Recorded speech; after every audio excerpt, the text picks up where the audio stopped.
everybody. Guess what time it is? It is time for the Witches Movie Coven.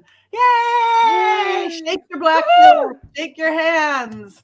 I am Patti Negri, one of your hosts. Hope you're listening live, and we want you, please jump in the chat room because this is live. We want your opinions. So I am here with my co-hosts, Heather Greene and Jason Mankey and Courtney Buckley and Richard-Lael Lillard and you. And of course, we all have our Black Phillip.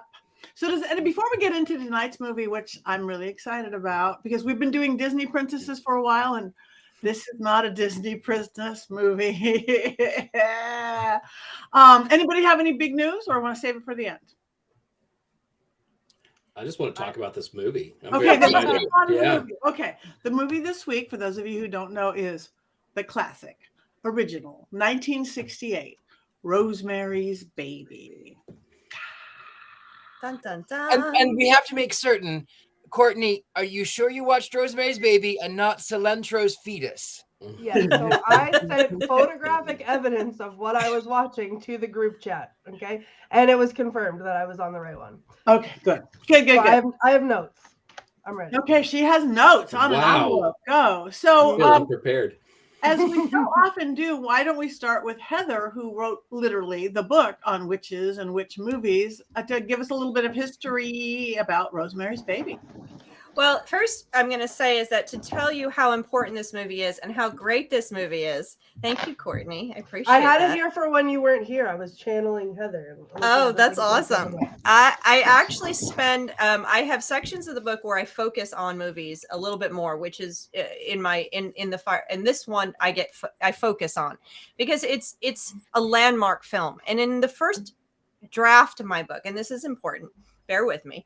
Rosemary's Baby was the beginning of a chapter, which I, at that point, labeled, the chapter was called Sex and Satan, and that was the 70s chapter.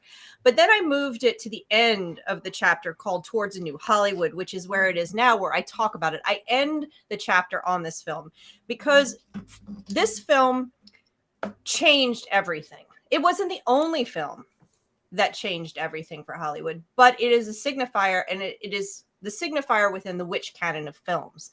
And so basically, what do I mean by it changed everything? So I've spoken about this before when we've talked about other films, is that in the 60s, our culture was changing, and it was changing drastically. And Hollywood was losing revenue because nobody wanted to watch these old films. Oops, I'm losing everybody here. Nobody wanted to watch these old films that were controlled by a censorship code that was written in the 1930s. That seemed old and uninteresting and backwards and all the things. So Hollywood was losing revenue. Independent films were growing. Foreign filmmakers were coming in. All this was changing. So they said in 1968, the code would go away. But before that happened, Rosemary's Baby came along with several other films. Other films were like 1,000 Rifles and The Wild Bunch and Bonnie and Clyde. So in the late 60s, you were having these films that were breaking what everybody had ever seen on the silver screen. So Rosemary's Baby comes along, and the production code administration does its thing. They send the script in various pieces over to the production code and the production code administration sends back its changes saying, you can't do this, you can't do this, you can't do this, change. The producers at Paramount said, pretty much go pound sand, we're not doing it. They said, we are not going to tell Roman Polanski to make these changes. And I was in the archives and found the actual letter, and it's really fascinating, but they pretty much go, no. So the production code administration certified it. Okay, so they gave it the stamp of approval. They said, okay, fine, let it go. And then shortly after the release, the production code administration was disbanded. The code went away, and we went to the rating system, and Rosemary's Baby got an R rating.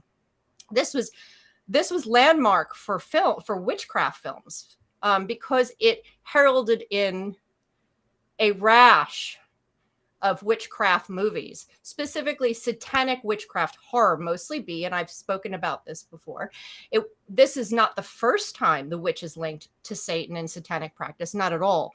There are a few before, and I could list those, but I'll wait until later or you can read my book. But there are a few, but they're not mainstream, and they're not done as artistically as this film. They're not done as beautifully and perfectly as this film. And they're not done by Roman Polanski. So this film was the piece, and it was so popular that by 1972, the movie that we talked about several weeks ago, Hungry Wives, mentions it only a couple years later. So this was a huge film in Hollywood's history. This is a huge film in witchcraft movie history. I'll stop there and we can chat now. Thank you. All right. And I watched it throughout the whole day today, so I'm in a whole other space. So who wants to go first? Anybody want to? I will go first. No, but you now. Because I will tell you, first of all, I've watched this film probably 50 times and I never tire of watching it. I love this movie. I have loved it. I've loved it for years. I love this movie. I will say, though, I don't know what kind of witchcraft that she was doing, or he was doing, rather, because I have to tell you, it takes place in the Dakota. Now, they call it something else, but it takes place in the Dakota building in the Upper West Side in New York.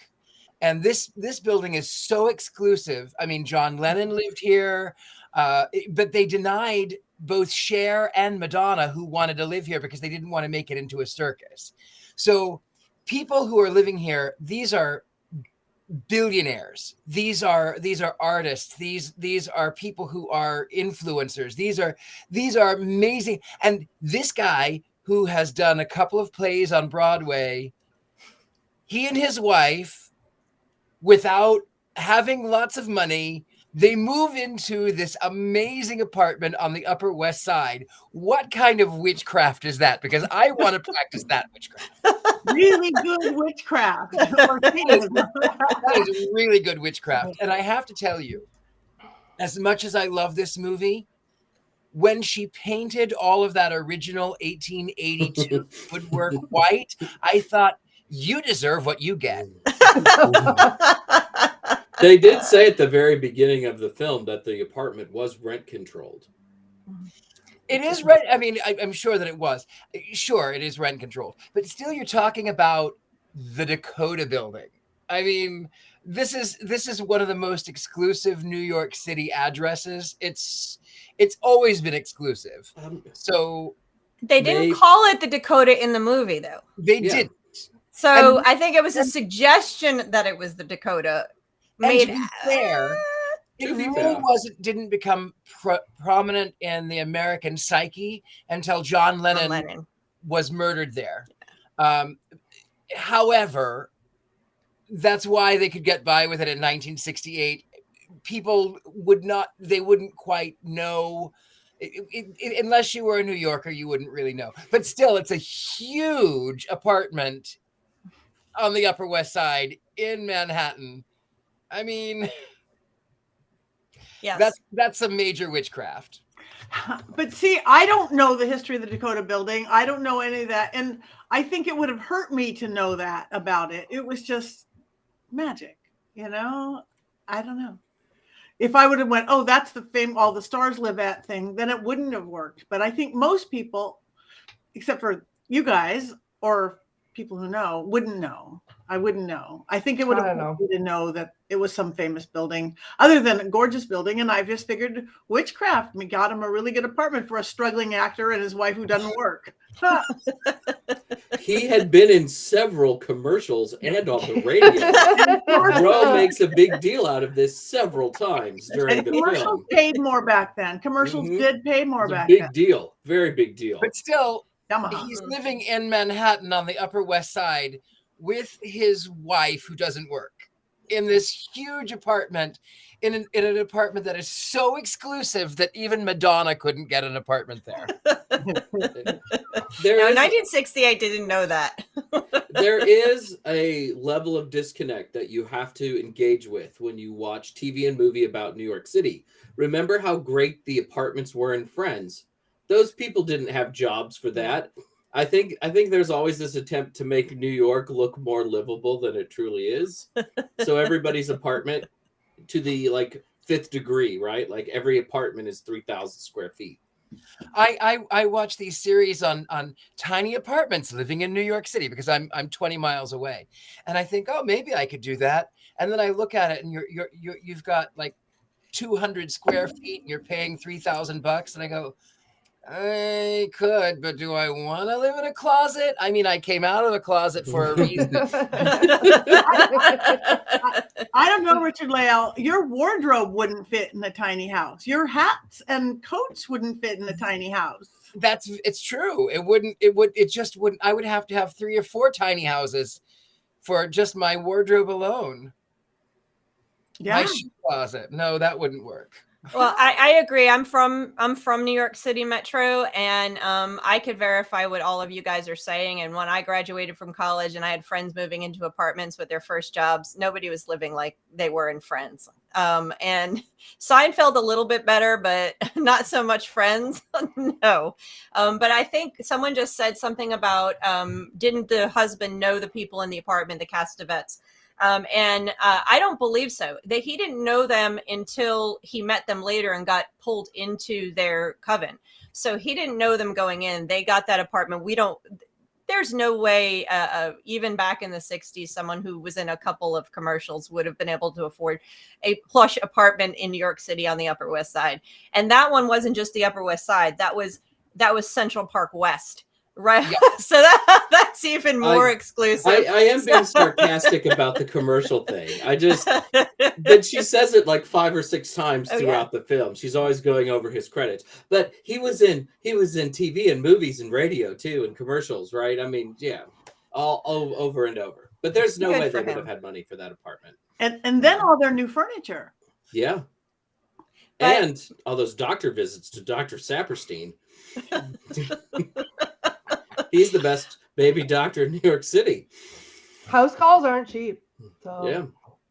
Okay, so back to Richard-Lael, beyond the apartment building. Is that all you said? Well, you know what? I love this film. I love it so much. Like I said, I've seen it so many times. It's actually one of the ones that I watch periodically when I'm in a mood for something satanic. I love it. It's so fabulous. And I think it's also so artfully done to sort of show her alienation. Even when she's in the city, she's seen very small. When she's in the building, she's alone. When she's among her friends, she's sort of separated. And then she cuts her hair, and she's trying to assert her independence and trying to show that she can be a modern woman, and she can do all of these things. And the first thing that the husband says is, "Why did you do that? That's a horrible cut. That's horrible. Why did you do that?" And then everyone subsequently sort of belittles her and makes her feel even more out of sorts, and more it's more mind control and more putting her in an altered state. If they would have said, "You look great," or maybe not said anything at all, then she would have continued to have felt emboldened and more powerful. It was a power move to cut your hair, especially in 1968. It was a huge power move for her. She was trying to assert her new life. But yeah, she was brought back. I think she was brilliant. I just was enthralled with her the whole movie. I can't imagine somebody else playing it, actually, because of that vulnerability and that separation and that alienation and that trying so hard.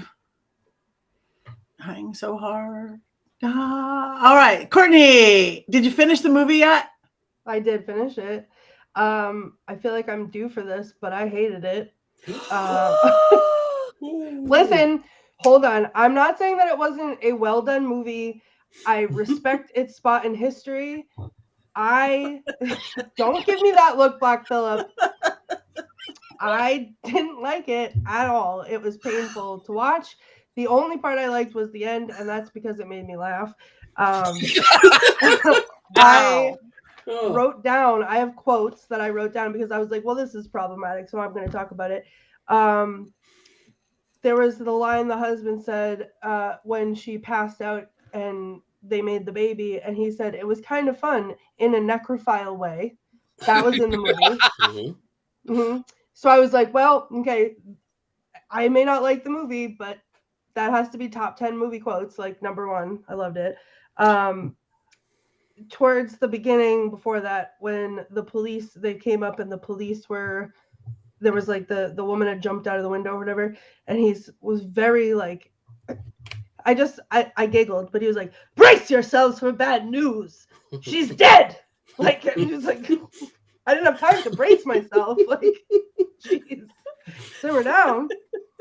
I really liked when she was out she like walked out in the street and she was like, pain be gone, I will have no more of thee. Like, where did that come from? But like, good on you, get it, go for it. And then and then when she came, like at the end, she comes through the little thing. I was like, I have to write down something that I like, because I have to find something to like. And she came through the little cubby hole in the closet, and like the paint, she stopped and looked at the paintings on the wall, and I was like, yeah, like I'd hang that up. Like, yeah, I like that. But then when she goes in the room and she sees the baby and she screams, and all of a sudden it's like a light switch, and they're like, and then one of them goes, he has his father's eyes. And I was like, now I'm scream laughing. Now I think that this is okay. It was worth it, because I appreciate what they did with, like Richard-Lael said, the isolation, and it gave me anxiety to watch it, and I just was not in the mood for that today. And there was a point where like the movie gaslit me, which is offensive to me. It gaslit me into thinking nothing was actually going to happen at the end, and it was all made up. And so then whenever they said he has his father's eyes, I was like, yes, like I didn't watch this movie for nothing. It's happening. And then like the baby cradle with the upside down cross, and it's all black. And then the other lady who was like collecting her milk, like walks by and like sticks her tongue out at her. And I was like, okay, I loved the ending, but the movie was painful and I didn't. And you know what? On those quotes, what I really loved, because I grew up watching the Andy Griffith Show, which is, North Carolina or whatever, and it's this sort of wholesome. I loved seeing Clara say, "Hail Adrian, hail Satan." Yeah. I feel like I was like, when that part was finally happening, I think I texted our group chat, and I was like, I wish there was a camera on my face, like while I was watching the movie, because the whole time I was like, oh my god, like, oh, here we go. And then the end happened, and I was literally like gripping my table, being like, when they were screaming "Hail Satan," I was like so excited. Finally, something's happening. But yeah, so that's what I think. But I have to destroy this before my kid comes home, because I wrote down "in a necrophile way" on this envelope, so I can't have anybody looking at that. This is the greatest review in the history of the show by Courtney Buckley. I could have listened to you quote this movie for another 10 or 20 minutes. Thank you. Brilliant. Okay, so while you're there, go Jason. So I think from a historical perspective, one of the things that really makes this movie important, and Heather's talked about this to some degree already, but this is a movie where the witches are satanic and they don't really have powers as you would think of them having powers. They don't do wondrous things. They don't move things with their mind. These are people who could be your neighbors, which I think is what makes it kind of creepy, but it also makes it a much more real representation of witchcraft in some way. Not that witches would do all of these things that we're seeing. I would. Except for Richard-Lael. Except Richard-Lael. But I can't help but think of Raymond Buckland, who was living in New York City at the time this movie came out, and his neighbors had begun to know that he was a witch. And, he's saying all these nice things about witchcraft in the press, and then they go see Rosemary's Baby, and then they probably think he is doing all of those things that the satanic witches are doing in the film. So it's really groundbreaking in that sense. And I've seen it before, and I was rewatching it today, and just like Courtney, I felt like I was getting gaslit, because I wonder sometimes, is this all in her brain? Is this really, really happening? Maybe she's making it up. And I think that's the brilliance of the film. It makes you wonder until the very end. I don't think it's a perfect film. I think it's 20 minutes too long. It could have been shortened up a little bit, I think. But overall, it's still a very, very gripping movie. And Yeah, I really love Rosemary's Baby, even with a couple of caveats. Can I just want to touch, I don't know if I said this. I had never seen it until tonight. Like I was watching it as we got into, like, finishing it as we got into the stream tonight. And I somehow avoided all spoilers. Like, I had no idea what this movie was about. I don't know how, because everybody has told me to watch it. Everybody has had things to say about it, but in no way, shape, or form has anyone ever told me anything about it. So I don't know what I was expecting when I walked in to this, but like, this was not it. But I had the thoughts that I have. But I just thought it was important to say that this is not something that I saw and then rewatched. Like, there was no aging happening. This was my first impression of it. I think it would have been different if I had watched it like when I was younger. Well, it's a really weird horror movie in that when I was a kid growing up watching horror movies on things like Son of Svengoolie and such, you did not see Rosemary's Baby on those afternoon, late night horror movie shows because it's such a different film. And I think for a lot of fans of horror, they want a little bit of real supernatural, science fiction-y almost kind of stuff in it. And Rosemary's Baby doesn't really have that. So it's almost a movie that you have to seek out. And it's such a good movie that it's almost an art house movie instead of a horror movie. And I like it too because it reminds me in a lot of ways, in a lot of ways, but different, but in a lot of ways of Psycho. It's psychological, and you are going on this journey, and you don't know which way to turn, and who is going to kill whom, and what's going, and then you go, oh wow, I didn't actually see anyone actually do anything, but wow. So I think for me it's incredibly special. I really like that sort of psychology, that psychological horror behind it. And I think that makes it more palpable, more real. I like the science fiction-y magic things, doing things with the mind, flying with a broom. But I really, really love as Shakespeare called them, the creatures of the id, creatures of the mind. Yeah, no, I'm sorry. Go ahead. Okay, I'm going to jump in and just speak to a couple of things that people said about no, this. that's what I was going to do too. Oh, okay. Go ahead, Patty. No? Okay. So the questions that you guys are bringing up about was it in her mind or was it real is something that actually comes up for the director himself and for the actual the writer of the original book, Ira Levin. And so I have not read the book, but Ira Levin did say, and this keeps falling out of my ear every time I start to talk. Ira Levin said after the movie came out that he felt guilty that that his work led to or inspired people to get involved in the occult and witchcraft. And I'll get to that in a second. But also, Polanski said that and I'm going to quote him right now, I could not make a film that is seriously supernatural. I can treat it as a tale, but a woman raped by the devil in today's New York, no, I can't do that. So I did it with ambiguity. He did that on purpose. He makes it ambiguous. Thank you. On purpose. So you are wondering whether this was all in her mind, where this Midwestern sweet woman is dumped in New York City, a place of a Sodom and Gomorrah almost, where evil is lurking everywhere, and she gets overwhelmed by it and psychologically, whether it's gaslit or overwhelmed, anxiety, whatever the things, and that Satan and these neighbors who are so different from her, just she imagines it all and it overwhelms her, and it's a psychological thing.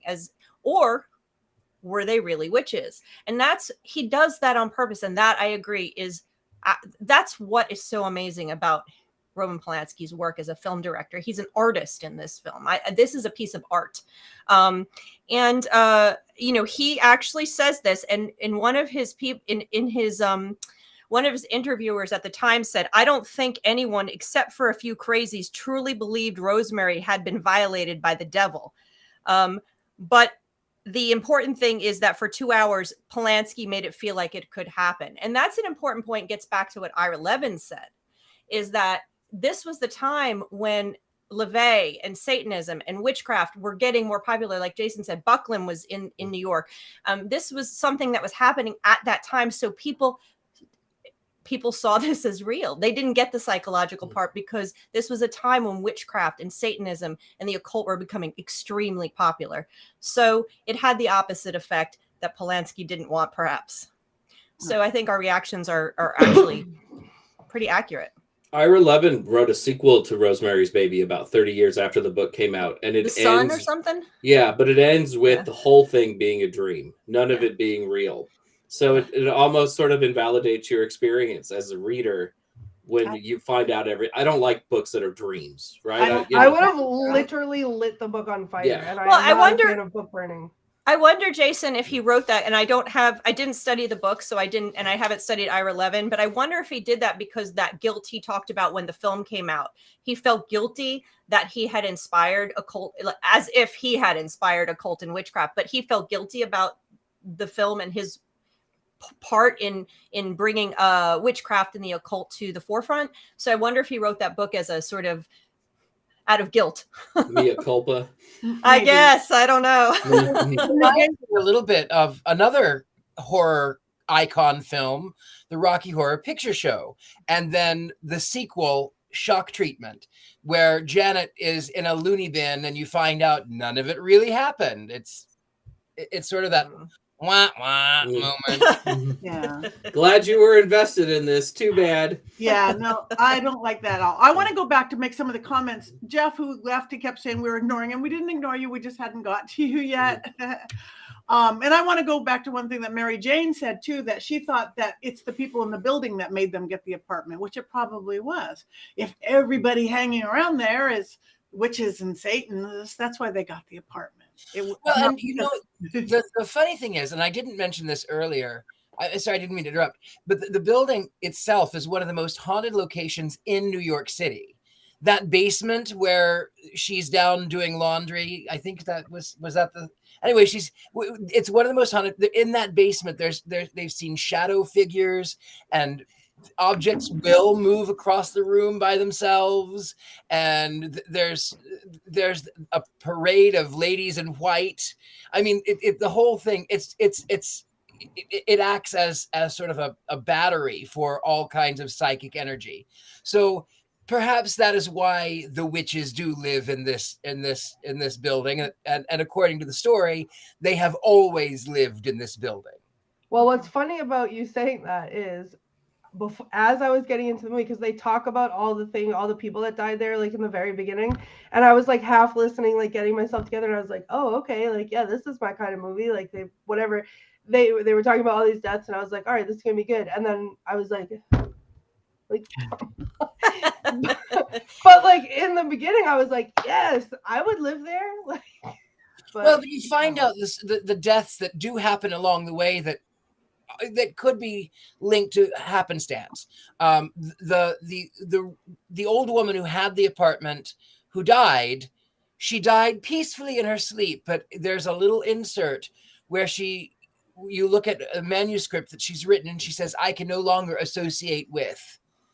And then, suddenly she's dead. And then the friend who the girl who leaps to her death off the tower, oops, sorry. And then the friend of the family who reveals what all she's seeing, all of the witchcraft, all of the signs. And, he just went into a coma and died. Oh, what a pity. He lost his sight. The guy lost his sight. Yeah, no, it's the thing that somebody said I have something to say. I just don't talk when somebody else is talking. I'm not good at this. Too many years of improv. When somebody's going, you're holding something in. I'm not holding anything in. I'm fine. I just wait till somebody stops talking. But the thing that bugged me, I felt for her so much, everything that we talked about. But those goofy witches were so character. It's like, they're the most horrible people. Didn't that bother everybody? The bittiest bitty bodies you ever did see. And like, you would cringe there at the door. You felt what she had to feel. But, you know, if you grew up in New York, about it. if you grow up in a building in New York City where people knock on your door at any random hour for asking for milk or handing you, that's how I grew up. So those people in that building Exist? exist. They remind me of my childhood and growing up in a building where, you know, you had people, all of a sudden you're sitting there doing something, knock, knock, knock. And I just made some cookies. Here you go. Come over. And this is the way we lived when you live in a building environment. Heather, did you ever eat the chocolate mousse? I did. Here I am. Does it have a chalky taste to it? I don't remember. It's been too long, but I am here on the Witches Movie Coven. An undertaste? Did it have an undertaste to it? It may have. I'll get back to you. I have You to have check to my say it recipe. like 6 or 7 times for it to count, I think. Okay. And the funny herb. Tannis root. Tannis root. Actually, that is a real root. I looked it up, and it is the devil's root. It's what it's called. It's the devil's root. So the other thing that's really interesting about this movie, that bringing up weirdness about it, and you brought up the Dakota being the building that John Lennon was killed at in the archway. So this movie also has, and of course for that period of time is perfect, has a lot of other weird things connected to it. So they thought the movie was actually cursed, and you had a lot of deaths, and I wrote them down. So first, the guy who wrote the score, the composer, he died shortly after, in the fall of 1968, after the movie was released. Then shortly after that, let's see, we have the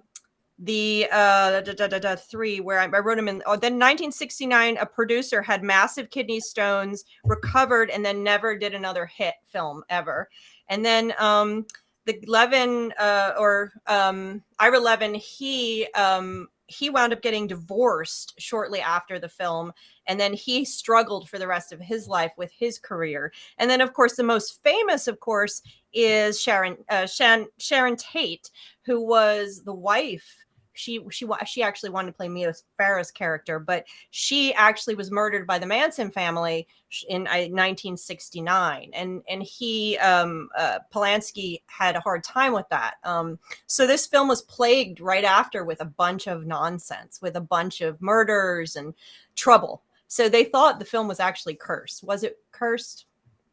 Maybe not. Maybe. No. Oh, thank you, Lexi. Yeah, no, yeah, but I do think that curse. We've talked about this a little bit before, that things can get cursed. I mean, I don't think they said anything that was real witchcraft that's going to cause something to cause all these happen. No. But who knows what they drew up, because it happens all the time. People, if they don't have. And mind you, I will tell you on that topic, Patty, is that actors are oftentimes witches and magicians, even if they don't even know that they are. And I know when I was more in the acting world, I would channel people, and sometimes they would be real people who had passed away. And I would just go, well, this feels right in the moment. And then people who knew the people who passed away, if I was playing a historical figure, would go, how did you know how to do that? Because only that person would know. And I went, I don't know. I didn't realize that I was actually channeling the dead. So actors will oftentimes, when they get into a role, they do open things that they may not know. Yeah. They just don't know. They're just doing it.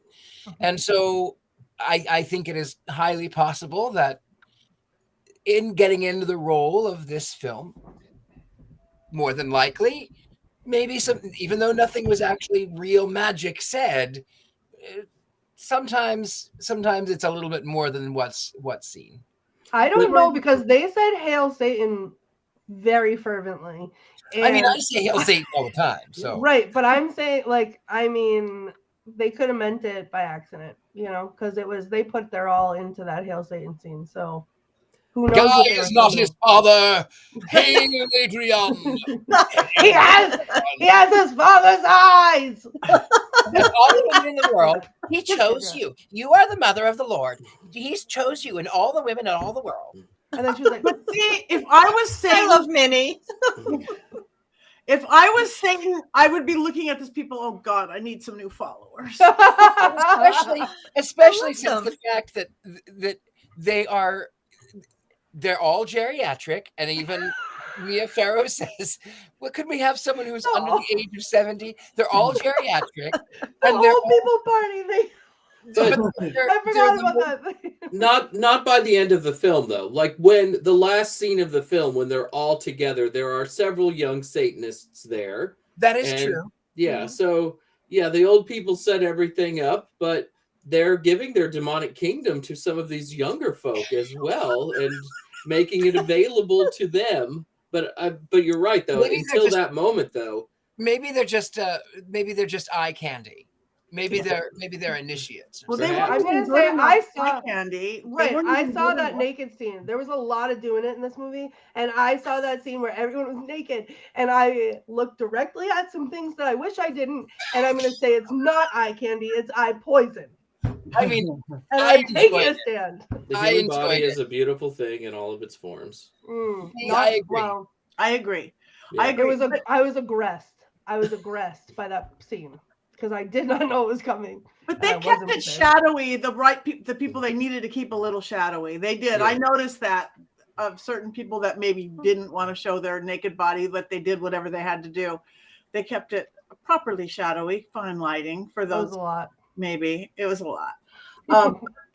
But yeah, I don't think their eye candy was good enough for whatever. And then, like, what's the Asian taking photos? Isn't that awfully stereotypical? It was 1968. They didn't worry about that back then. Okay. It's like, I'm like, wow, click, click. It's like, I was just happy to see a diverse amount of Satanists. That was one thing that kind of made me happy, that, it wasn't just old white people worshiping, our cloven-hoofed Lord. mostly old white people. Mostly old white people, but not exclusively old white people. But they were old white people with sass, which I appreciated because I feel like that'll It's- be me eventually. I could it's see true. myself in that situation. There was think Oh, go ahead, Heather. No, I was going to say, I love the Castavets, and I love Minnie and her friend. And again, when they show up and they come in the apartment and invite themselves in and do all that stuff, I love it because it just rings true for me for the New York culture. So, and that's part of what is so great about it is the perspective that I have. It's more real in that way, because this is how, when you grow up in a building in New York City, how it acts. These people, you could have anybody living next door to you, and that's the premise that makes this even more scary, is because you could have anyone living next to you. And one aspect of this, and I keep bringing it back to the trends at the time, is that's another trend that actually was prevalent in witchcraft horror at this time, was the young couple moves into a space. In this case, it's a building in New York City. Sometimes it's a town. Sometimes it's just a random house. Whatever it is, they move into a place where, and then everything's, we just got married and we're in love and we're going to build this whole life together. And then Satanists happen to show up somewhere. Either the whole town is filled with Satanists. That one is that might be necromancy. There's where satanic mechanic. What was that? And then this newlywed gets married and they move into this town or this big old house, and then I'll get you a satanic. Yes, exactly. And so the big old house, I think Crowhaven Farm is one. There's a ton of them, and it's a prevalent theme, narrative theme at this point. And of course, Rosemary Baby is the one. Now there's one in 1965 called The House of Black Death, which is similar to that. It predates, and was not as popular. Of course, there's a few predates, but it's that kind of idea that, this young happy couple walks in and all of a sudden there's Satanists everywhere. This one did it the best. This one most certainly did it the best. It was. And Courtney, you can wipe that right off your face. Listen, You're allowed your opinion, but you're wrong. I also had That's my fair. little problem, which my problems weren't very much because I loved it. I absolutely loved it. Though it did put me in a mood all day long because I was watching it between clients and had to turn that off now because it does make you angsty. And I was just with her the whole time. But for a fancy building, the walls were awfully thin. And wouldn't the witches have known the walls were that thin if they'd lived there 100 years or whatever they'd lived there so far that you could hear a baby crying, you could hear chanting? You'd think they'd put some white noise up or something. In reality, those walls in that building are so thick. I think I read research. It was something like 3 feet thick or something. Wow. It's a well-constructed building. I think they wanted her to find the baby though, because that's the kind of the end. Like, it's your baby. You don't have to be one of us, but you could still take care of your baby.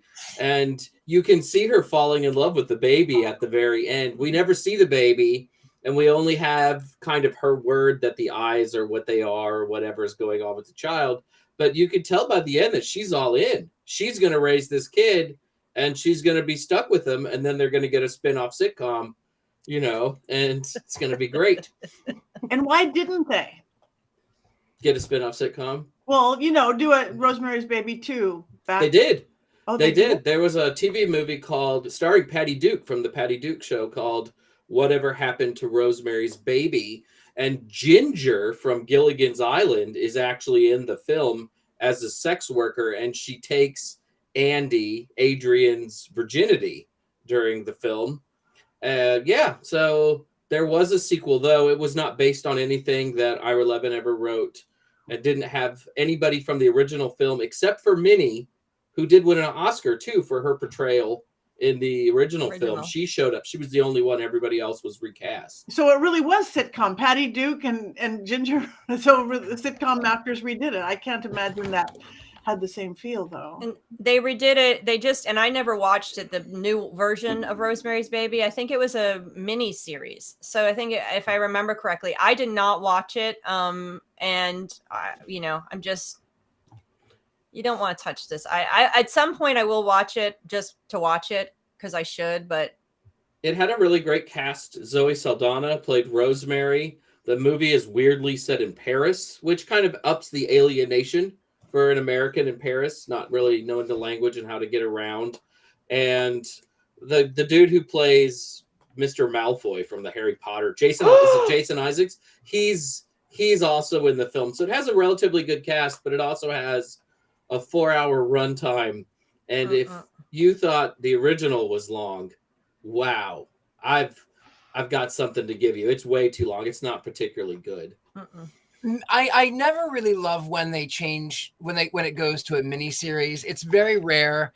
I mean, even, you know, I love old movies. I love the original, The Haunting of Hill House. I love that. Was it 1959? No, 1960. Anyway, 62, whatever. I loved that one. And then the 1990s was okay. And then the more recent, The Haunting of Hill House miniseries, I heard it was great, but it's good.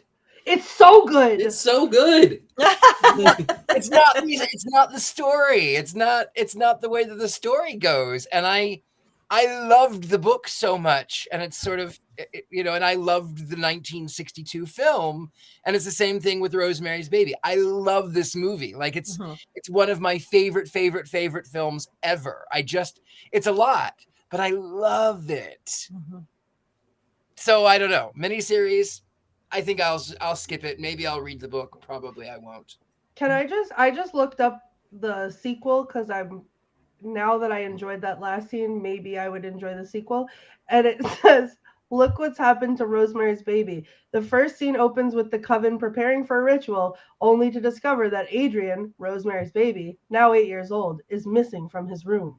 Like, there are several chase scenes in the film and disco. So I mean, it doesn't hold up well. It really Maybe you need to watch it. I feel like I need to see it, honestly. There is an unofficial sequel that came out in an anthology series, like an anthology movie called XX, like 2017, 2018. It featured nothing but women movie makers, so it's really worth your time to watch. But the last of the 4 shorts, they don't say her name is Rosemary. They don't say that it's Rosemary's Baby, but everything fits. And it's Adrian about to turn 18, and the devil is coming to claim him for his own. You can watch it on Hulu. It doesn't take long to watch this little 20-minute thing. And there's actually some very scary parts in it. Having watched it today, I thought it was scarier than anything I saw in Rosemary's Baby, and was very well done. So there's like an unofficial coda. Yeah. Did he have the eyes? Did he have his father's eyes? He had another body part of his father. Won't I don't want to spoil anything. I mean, I guess the movie's been out for 5 years. can. He has weird toenails. Like, you know, like he's growing like talons on his toes, you know, like the clawed toenails and stuff. So he's going through some physical changes. He's going through Satan puberty. Yeah. I Yeah. want to watch this. Yeah. You know, the problem is when they do these retakes, they're making them literal. They're making them so literal, and that's the beauty of this film. And I'm totally with you, Richard-Lael. I'm on the same bandwagon. Don't touch this thing, because it's not only a story. The story was told in such a beautiful, artistic, film, cinematic way that they take it and they do this. It's not just this kind of movie. You see it happen, like Alien. The movie Alien was also, it's this gorgeous cinematic movie, terrifying horror, not a witch film. But then the second one was okay, a little more literal, but they begin to take away the artistry and just make this literal story, and that takes away from. It would be the same with The Witch. It would be the same. It's just taking away this. There's a spirit in these films, that in these artistic cinematic films, that when they try to make the remakes just for money and just for tickets, they're removing that, and that just ruins it. It's just done. You know, it's more than a story. This film is more than just the story of a woman who gets raped by Satan, and then it's all of the stuff it pulls from you. It's the interaction you as a viewer have with it. And I don't know, this is for me one of the best American films, hands down. So, you know, I will sing its praises. And Psycho is definitely a perfect example. Richard-Lael and I are just on board today together. I'm totally with you. And I thought the same thing about the building. So we are totally, I got it. Mm-hmm. Aren't stories, though, meant to be building blocks for other stories? So if somebody wants to take it into a more occult angle where the occult is much more literal, I don't think that hurts the other movie at all. It doesn't have any effect on the original Rosemary's Baby. No, I didn't say it did. This doesn't have an effect on the original. Nothing can ruin the original, but it just doesn't have the same power. Now, and you know, yeah, you could do whatever you want. People can retell the story all the ways. They have told The Wizard of Oz how many millions of times, you know, and no matter how many bad movies they make Oz the Great and Powerful, the Wizard of Oz night will never be able to be ruined by them, but they just won't necessarily reach the power and the beauty of you know, not even the first one for The Wizard of Oz, for that type of film, for reaching that, because that combines the storytelling and the cinematography, not the cinematography is the word, the artistry and the storytelling just blend perfectly. And that doesn't happen all the time. I also like to think too that it's sort of this, I look at cinema as a capsule, a time capsule as to what is happening in the environment around us. Is it the Bay of Pigs? Is it Cold War? What is happening to make us sort of change our perspective? What magic is happening outside that makes us sort of retreat inside? Mm-hmm. So I think it's where you can tell another story in another way, and it doesn't take away from the original story. But I think that everyone should at least they should know the original story so that they can have something to build off of. Yeah. And go ahead, Jason. It'll be interesting to see what happens this fall, because the prequel is supposed to come out to Rosemary's Baby, called Apartment 7A, what went on before Rosemary and her husband move into that apartment building. And I think it'll be along the lines of American Horror Story, and that's okay. It's fine. I mean, like we said, the Dakota is haunted. Fine. Okay, fine.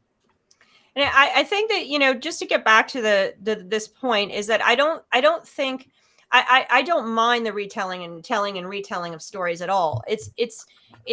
I'm very particular about how the story should always lead, and the story sometimes, when they try too hard, they're reducing. It's not that the magic is being literalized. It's the story is being reduced to just here's the story facts, and there is nothing else. And that's when you wind up with it being boring. It's same as when the CGI leads a movie or special effects lead a movie and the story gets reduced. And that's when it's just there for the money. It's just there to capitalize on the success of the original, and it's not as good. because it's missing that artistry. And so that's my complaint. But getting back to what Richard-Lael said about the point in time is essential to the success of a particular story even. And in this case, you're talking about a period of time where people were anxious. You had the Vietnam War, you had the Cultural Revolution, you had all this change happening. There was a lot of turmoil. And so people were worried. They were questioning who their neighbors were. What is going on? The evil was maybe lurking next door. What is going on? I don't know what's happening in this world. I can't trust the government. I can't trust XYZ. And so this film also sits very well in time. It was popular not only because it was well done, but it was placed in 1968. And it's purposeful.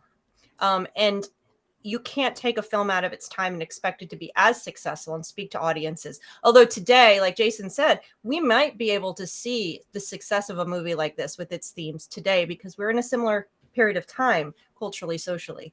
So that's an important piece of this as well. So, all right. Have we talked it out? Are we ready to vote? I think we could do 3 more episodes on this one, honestly. Okay.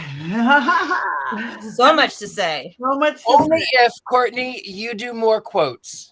I will reenact the whole thing, except for the doing it part with all the naked. I want more Courtney Buckley theater. That is for sure. That could just be a segment week to week. Listen, I told you last time I memorized the monologue to the witch, so now I guess I'm gonna have to memorize some Rosemary's Baby. It'll be fine. Also, I would like to put out there that we have all of our Witches Movie Coven merch on mysterycontrol.com, and I would very much like to have a shirt made, hint hint, that says it was kind of fun in a necrophile way, because I would wear it. Oh, I forgot to say, Hutch, the character in the film, is also Dr. Zaius in Planet of the Apes. That's when awesome. I found that out, I was so excited. I even made a little picture of it because I just thought it was so like all of my worlds came colliding together. And I wanted to just like start doing the Simpsons Dr. Zaius song, I mean, it's done. It's done. The shirt exists now. It is done. That is how fast Mystery Control is. And we will talk about that. Mystery Control is where you can get all the fabulous merch. You're not even wearing your blanket today, Courtney. It's right here. It's snuggled up with me right here. Oh, okay, it is. Because when we were watching you had a good scared and alone face just watching the movie, and we watched you at the end of it. That was good. So, all right. So we want you guys out there in the chat room to vote as well. Rosemary's Baby, the original 1968, wands up or wands down? Cooler than I thought she'd be. Listen, here's the thing, is I agree that it is a good movie. Cinematically, it is a good movie. I just didn't like it, but I loved the end, so it balanced it out. Okay, 2 hours and then you have 5 minutes. We got wands up. We got Cindy, we got Robert, we got Tabitha, we got Christy. Oh, wait a minute, sorry. We've got Colin. Oh my God, this might be the best ones up we've ever had from our chat room too. So I'll say up. We have not had anything but up so far, except for Courtney, and she's halfway. So that's pretty good. So Rosemary's Baby. Those of you who haven't seen it, I guess you should go watch it. It's easy to find online. And we do want you guys' idea of what we can watch next and things that you want to see, movies, musical movies, television shows, even. We should talk about Witch's Brew and the Blair Witch Project. Yes, we should. And we will. Producer? Next week, we're doing Carrie, I think. Is that? I think we that's have, right. we have actually a kind of a list mate. Carrie is maybe next. Is that next, Carrie? So that'll be fun. Check out Carrie. That was a scary one. I can never remember the movie title. The movie starts with a C. I believe it's an early 2000s film. 5 men on the cover. Men, I don't know. And the women are The Covenant. She knows these things. She's really if it's 4 or 5 young men who look like a boys band. It's a 2007 film called The Covenant. Is that it? That probably is. You have a good brain. I spent 5 years doing this. Yeah, I could spend 5 years doing anything and wouldn't stay there. That's beautiful. So, all right. So, everybody, why don't we check in? We have a couple minutes left. Anything you have going on, where people can find you? Go, Courtney, go. Me, go.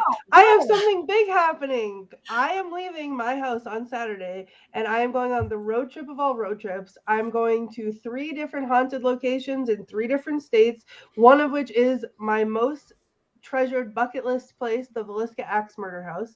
So Sunday, Monday, and Tuesday of this upcoming week, you guys can watch along as myself, as I investigate these places. I'll be on the road with Sarah from the Paranormal XL podcast, and bringing a little Scared and Alone to y'all. So And not a doll is coming with you. Not a doll is coming with me. Not a doll is coming. Black Phillip is coming. I'm driving, so I can bring whatever I want. So the femur is coming with me too.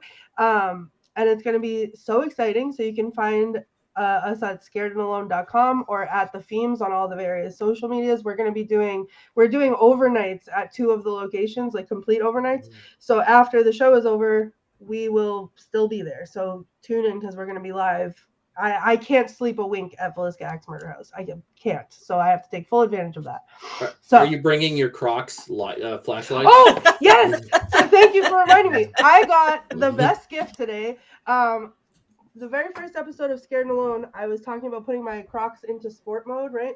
But I got the best gift in the mail from my friend Heather, not Heather here, but my other friend Heather. They are little flashlights that go onto your Crocs so that you can see in the night. And how obnoxiously horrendous are these? Right. But amazing. And I'm going to use them. And so ghosts can play with your feet now and have them flash on and off and go left, go right. You could use them like a flashlight. Those are horrible. I love them. They're the worst and my favorite things all at once. All right. Thank you. So check it out. Scared and Alone. It's going to be live. You guys have to see it. Go to scaredandalone.com. Okay. Jason, anything coming up?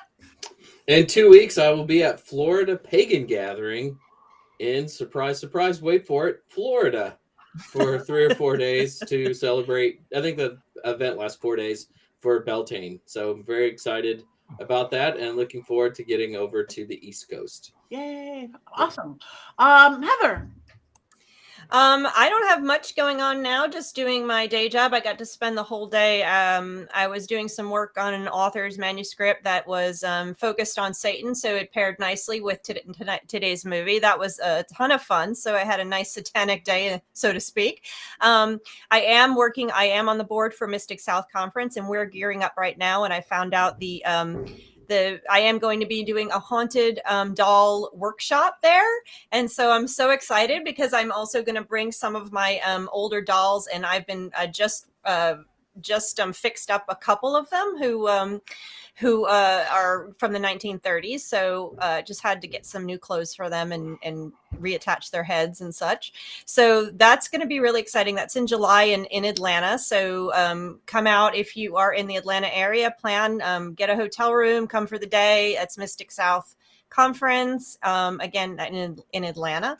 And I've just been working with my awesome authors and reading lots of great witchy material and hanging out in the house. I'm actually obsessed with the TV show, Daisy Jones and the Six. I've been binge watching it. So I decided to wear my Daisy Jones outfit today and just really enjoying that non-witchy TV shows, taking a step away.